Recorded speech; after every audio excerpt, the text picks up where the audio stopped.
Good morning, students. Welcome back. Today's topic is nutrition in animals. Last day, we studied about the photosynthesis, that is the nutrition in plants. Today, we are going to study nutrition in animals. Animal nutrition is considered as heterotrophic because animals are not in condition to prepare their own food with the help of carbon dioxide, water,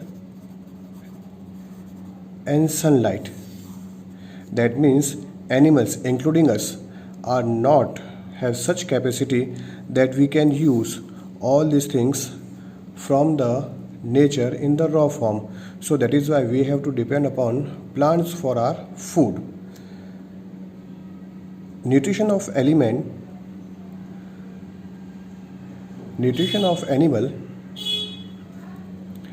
is heterotrophic mode and further divided into three parts: parasites, saprophytic, and holozoic. Parasite means those organisms which depends upon host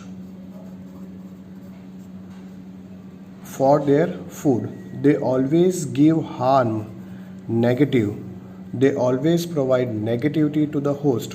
For example, cuscuta. Cuscuta is a type of plant which wrap around the tree. For example, this is the stem of the tree, and this cuscuta wrap around the tree. It develops hook which penetrate inside the stem and suck all the nutrition from the stem of the tree. So as the result, this stem become weaker and weaker because all the nutrition is absorbed by this cuscuta, and this type of relationship is called the parasitic relationship. So here cuscuta is having a parasitic mode of nutrition. Another type of nutrition is the saprophytic. Sapro means rotten. All those organisms which depends upon rotten things are called the saprophytic animals. That means they always take the decaying food, decaying rotten leaves, household wastage, all these put under the category of the saprophytic nutrition. Last one is the holozoic. Holo means whole, and zoicus means of animal, meaning feeding on solid.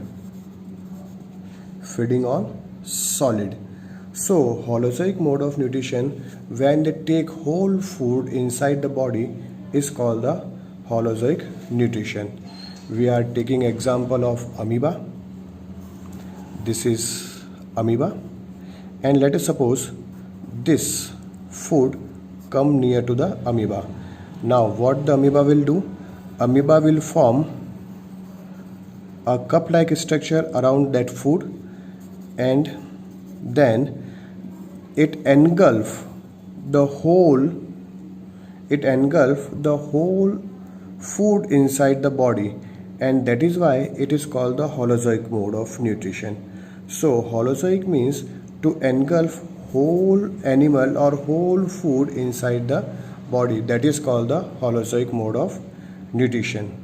Human being is also under this category. That means holozoic mode of nutrition. Now we are going to study the nutrition in human beings. In human beings.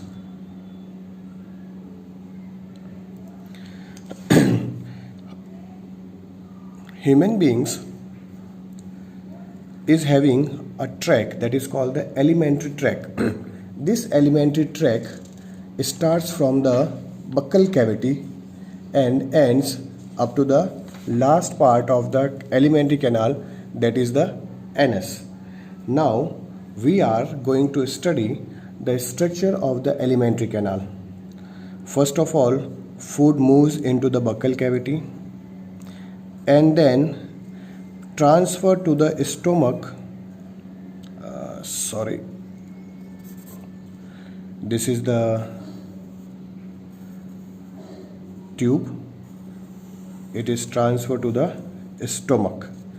This is the esophagus. Food move inside the esophagus and then it is transferred to the stomach. Now, because this esophagus is elastic in nature, so there is a rhythmic contraction and relaxation for moving food, for pushing food in downward direction, and this is called peristalsis movement or peristaltic movement.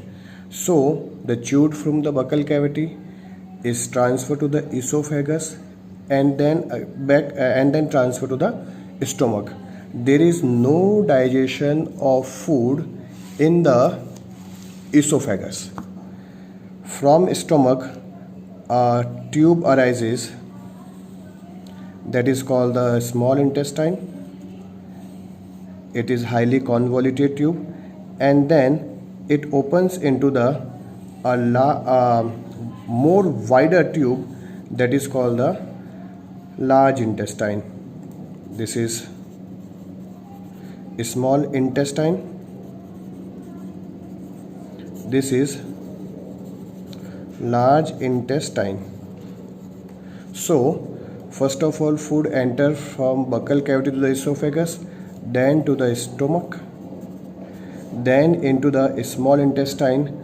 After some process, it transferred into the large intestine, and then it will store for some time and then thrown out from the body with the anus by the help of the last part of the digestive tract, that is the anus. It is the structure of digestive system. Here between the small intestine and the stomach there is a gland, a leaf-like gland, that is called the pancreas, and another gland which is also the largest gland, that is called the liver, is attached with the small intestine. Repeating once again, the initial part is the buccal cavity.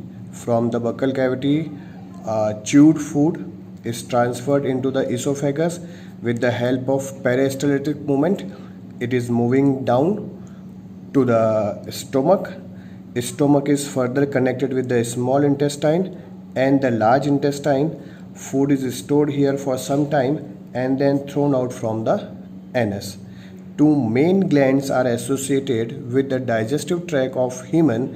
First is the pancreas and second one is the liver. In next video I will explain the digestive process. This is the structure. In next video I am going to explain digestive process of the human beings. Thank you.